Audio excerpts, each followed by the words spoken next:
The Collaborating Conversation podcast is for avid book readers, book lovers, and authors. Listen to this podcast as we talk more about the art of writing, stories behind books, and the hands that created them. So stay tuned and enjoy our show. Welcome to the Collaborating Conversations podcast. Today's episode is part 2 of the Foundra Series deep dive by author Emmanuel M Arriaga. The nature-nurture debate type of thing, like is it family, is it where you're raised, is it your religion, is it this, is it that? Yeah, I mean, she ends up becoming, a devout warrior, driven by vengeance, right? Which is counterculture to Dasvan society, whereas they're not necessarily not religious. They just, their values are different. And so, they're not driven by vengeance. They're driven by harmony. They're driven by peace. They're driven by, intellectual pursuits, right? So the Dasvan are the most technologically advanced species in the galaxy. They were the first spacefaring species in the galaxy, right? And so they observed all the other species developed and quickly realized that, conflict and war was a thing, right? Because their society, was built on this harmonious structure. You go around the galaxy and you find out how much violence there is. Yeah, and that's exactly what happened to them, right? And so they developed as this non-gendered species, so they didn't have gender differences. And because of that, a lot of the conflict that's, spawned because of gender differences or conflict, in a lot of other species, they didn't have to deal with that. And they really focused on being harmonious. And they, one of the things that's unique about their species is they have telepathic connections with each other, right? And they have, these telepathic connections are very strong. And so, it causes them to be emotionally in tune with each other to a level that other species aren't, right? And so, if you can sense the emotions of the person next to you, you're more likely to try to have positive emotions with that person because those negative emotions can affect you, right? And so from the human perspective, empathy can only take you so far versus if you could feel what the other person's feeling, you'd be able to relate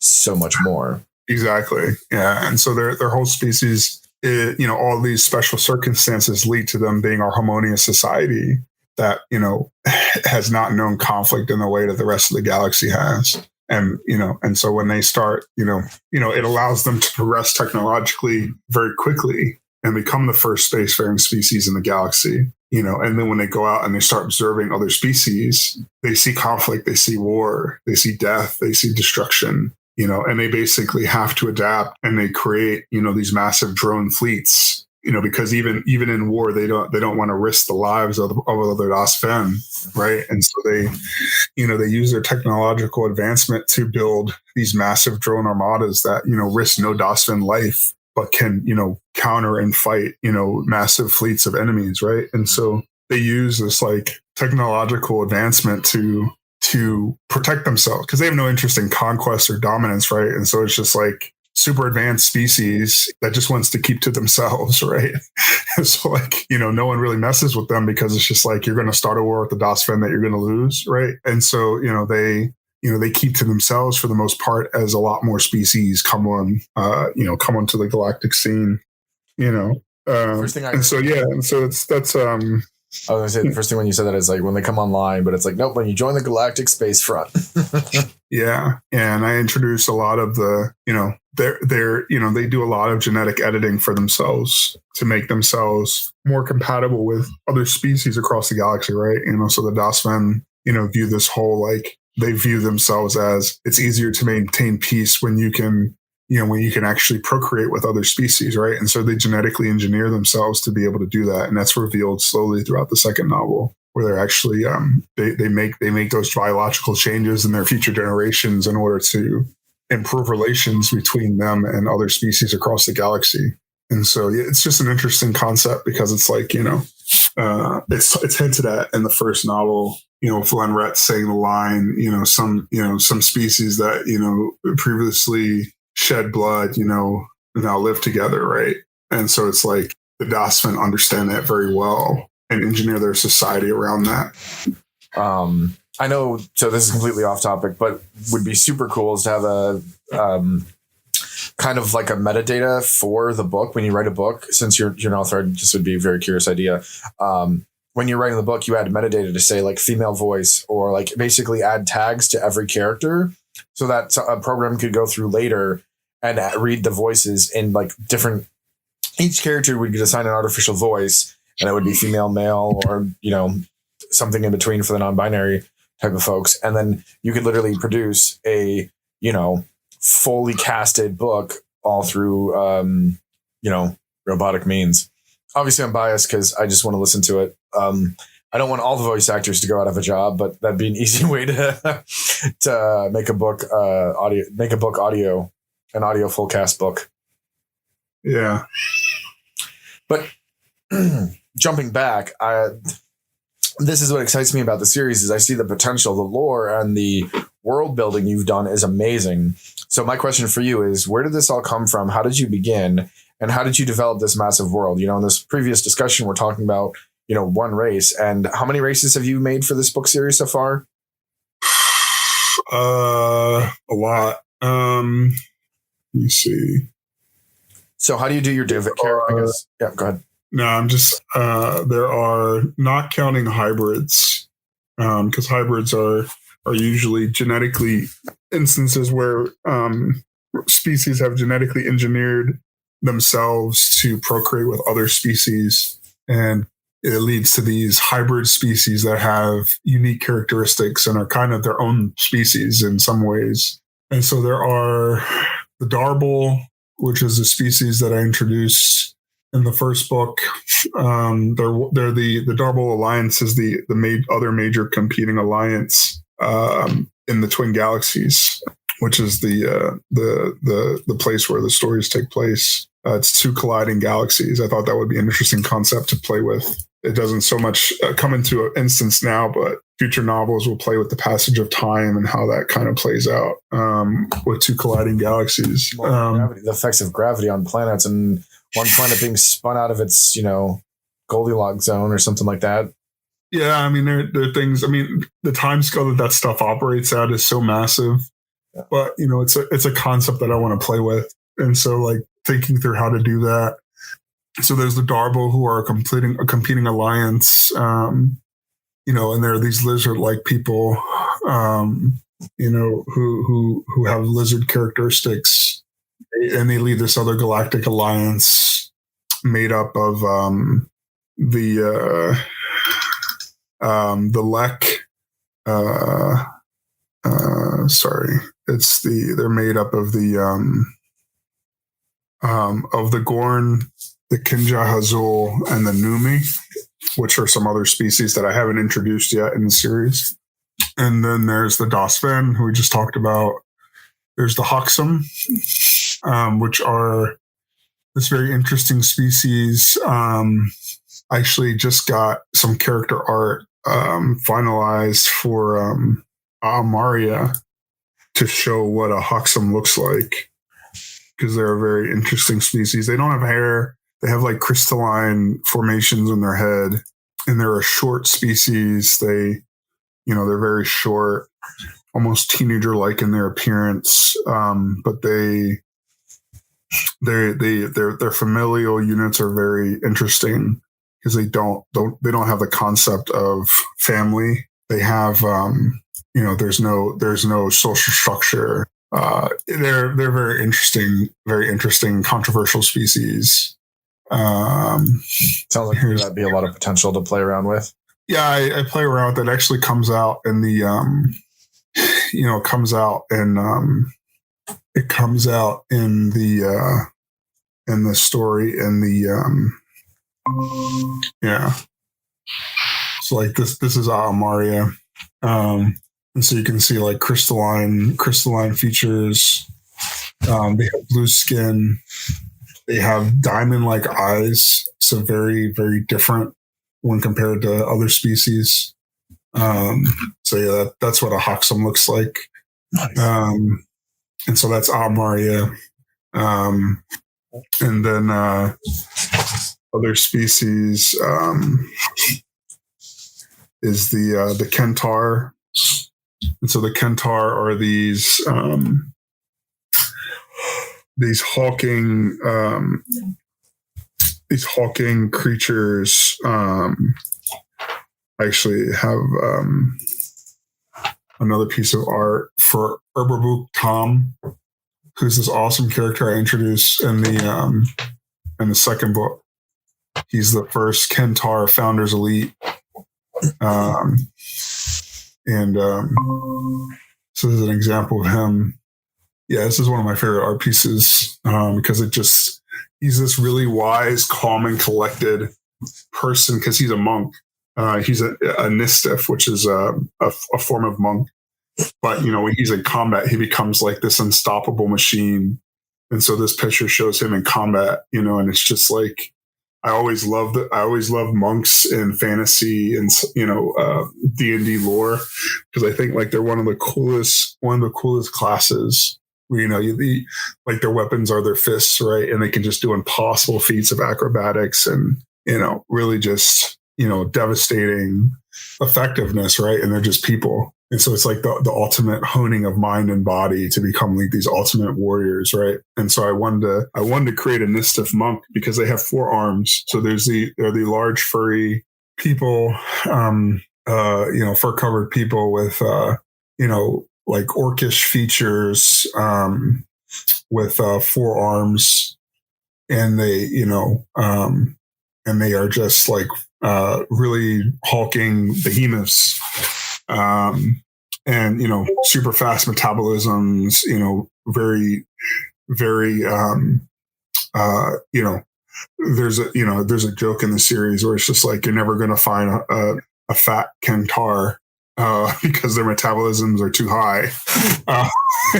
So it's just like these hulking, almost warrior species, and so they're very, because they have high metabolisms, they're very short-lived. So they're one of the shortest-lived species in the twin galaxies. I think they're right around there with they're a little bit longer-lived than the Ori, which are another series, the Ori, which are the shortest. Actually, the Ori are the shortest-lived. So another high metabolism species, but the Kentaur are a little bit longer lived than them, but same concept. And so the Ori are cat-like people, and they have an image of Tashinira, who's the Ori member of the Founders Elite.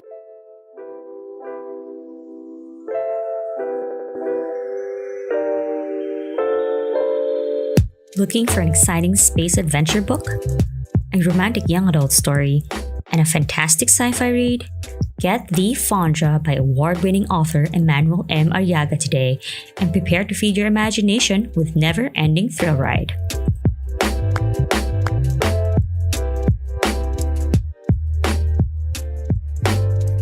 She's the 2 rifles, or the 2 pistol machine guns, right? Or something like that. Yeah. So she has, she's super acrobatic.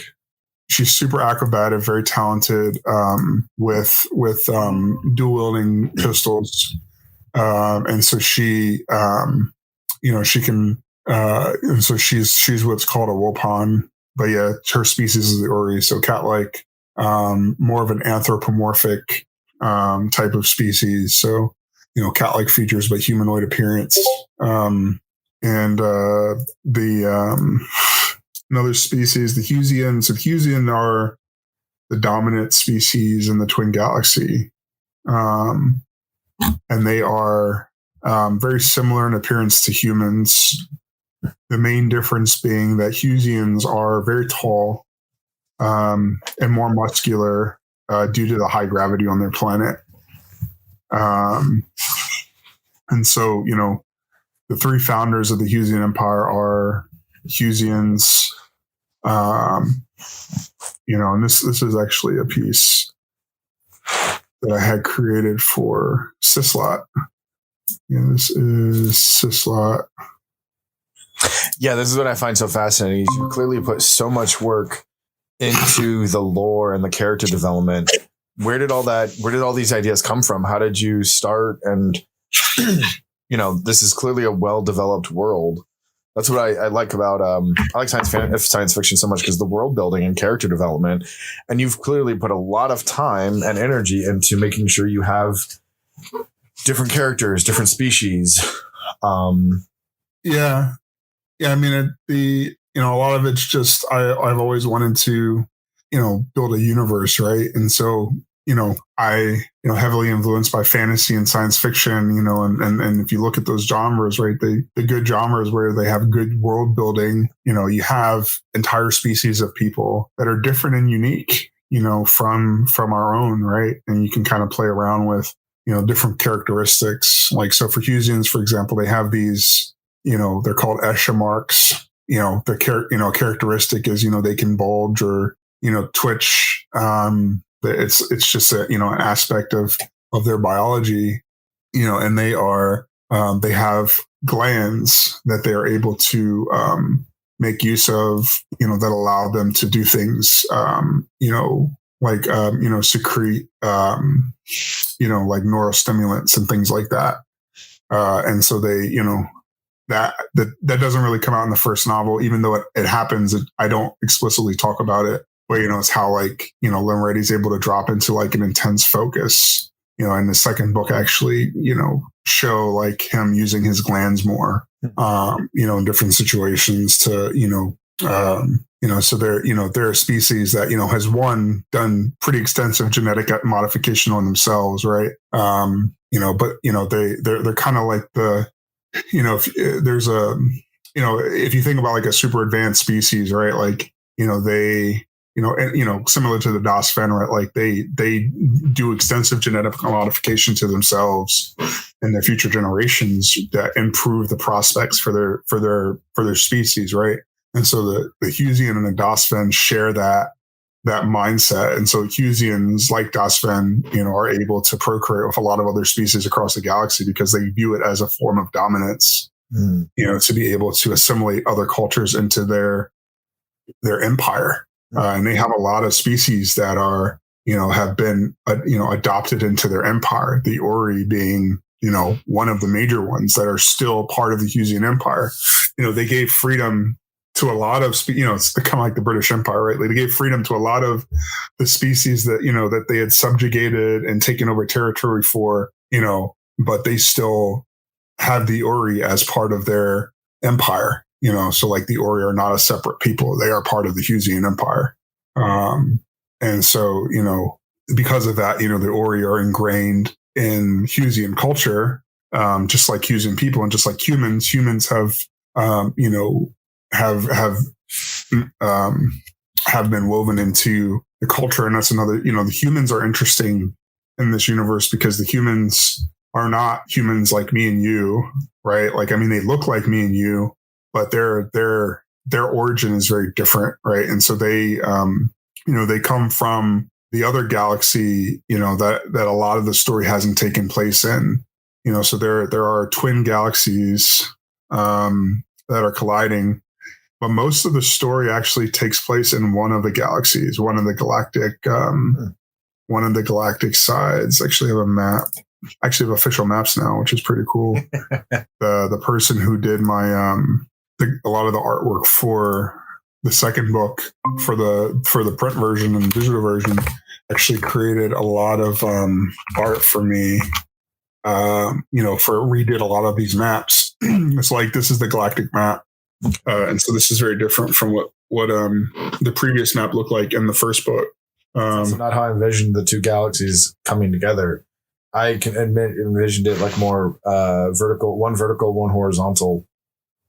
Yeah, and so this is the two galaxies kind of colliding, and the original image, was similar, but this one, the two galactic floors haven't necessarily collided yet, so you can see they're still kind of distinct, and the edges are what have collided, and so you can kind of see there's this mesh of the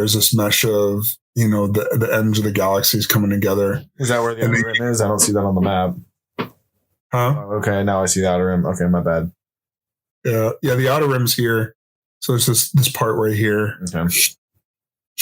So you can see the other galactic empires. So here's the Husian Alliance. Here's the Darble Alliance. So you can see that, in scale, they are almost as large as, and then there's the Luxemini Empire, the Kuvan Empire, and the Genserenta Empire, which I actually talk about more in the third book, because there's a big war that happens between the Husian Alliance and these three empires who kind of band together to fight the Husian Alliance. And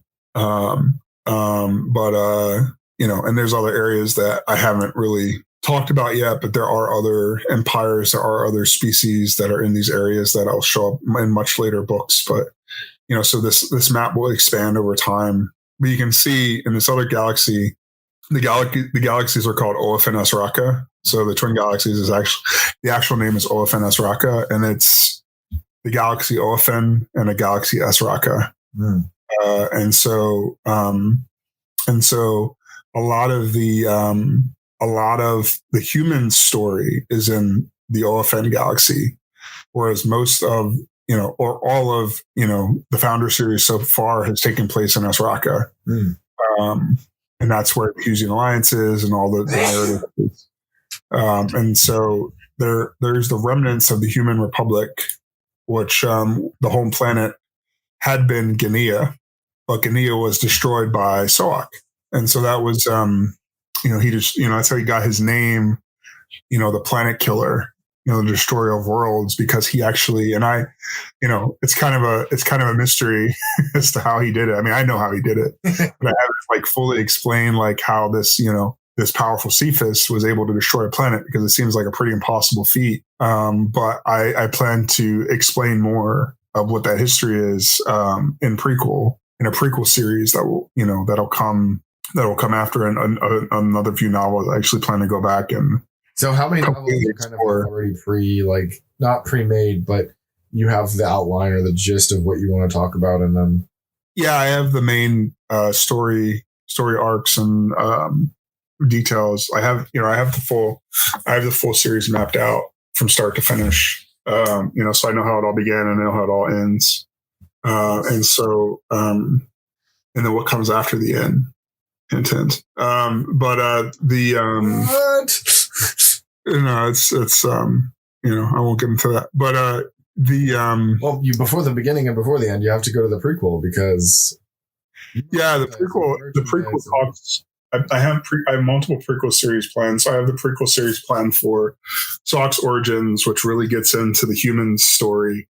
Because when the Foundra series opens up, humans are just part of the Husian Empire, and it's not really explained how they became part of the Husian Empire, why they're not their own empire. They seem to be very numerous and populous, almost as numerous and populous as the Husians. So it's how did this massive species, that we're very familiar with, right? Being humans, how did they come to be part of the Husian Empire? And so there's a long, detailed story there that explains that history and how they came to be part of the Husian Empire. Because the human homeworld is New Guinea, which orbits, which is a moon that's been terraformed that orbits Thai, the Husian homeworld. And so the Husian homeworld is orbited by the human homeworld. And so, that came to be, for reasons. And so, I get into those reasons in that prequel. And then I also have a prequel series planned for talking about the origins of the Husian Empire. So, the Division War that I talk about throughout the first novel, and I get into more of it in the third novel, between the Husians and Tuzans, because there's a lot of history there. Because if you think about, this is one of those areas where, you think about interjecting societal issues, right? Probably a good segue to talk about the Tuzans. So the Tuzans are, for all intents and purposes, the same species as the Husians, but the Husians consider them to be a different species. The names sound very, very similar, and I'm probably just conjecturing here, the Hootsies versus the Tutsis type of thing, right? It sounds very similar, that they sound the same, and you're saying they're the same race, but it's intentional. Yeah, they are the same species, and so here's the only difference between the two, literally, is the Husian. Remember how the Husians had these Escher marks that went down the sides of their head? Well, the Tuzans have Escher marks that go down the front of their face. And so, but they're called Muncher marks. And so the Husians call their marks Escher marks.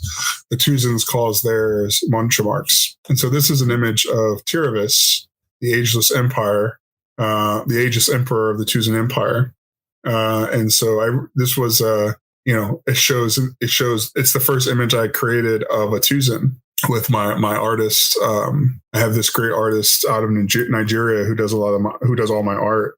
I was about to say, at this point, do you have him on retainer since you have a lot of artwork now? Yeah, I mean, I have a go-to person. So me and him have a pretty good relationship, and I love his art style, and his art style has become the Foundra universe art style. So when does it become an anime or a manga? I don't know. We'll see. I mean, I'd love to be able to hire him full time and just, have him create stuff, but that takes resources, and, the series being a lot more successful than it is. And he loves working on my stuff, right? He pings me all the time. He's just like, hey, you want to work on new characters? Because he loves the characters, I guess, that he's created for my universe. And just, we work so well together. Yeah. And so it's, Are you comfortable discussing kind of the financial side of like starting your own book series, and because obviously this has been a big investment in time and energy and finances?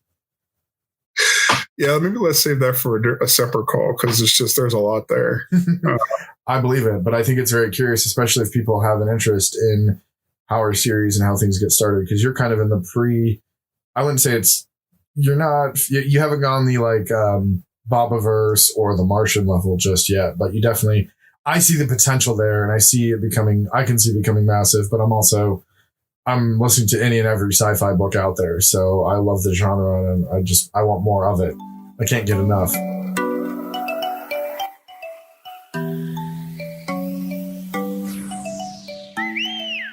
Thanks for tuning in. If you enjoyed this one, check out part 3 of today's episode on Spotify, Google Podcast, and Apple Podcast. Please subscribe to our podcast for more books and inspiring stories of today's authors.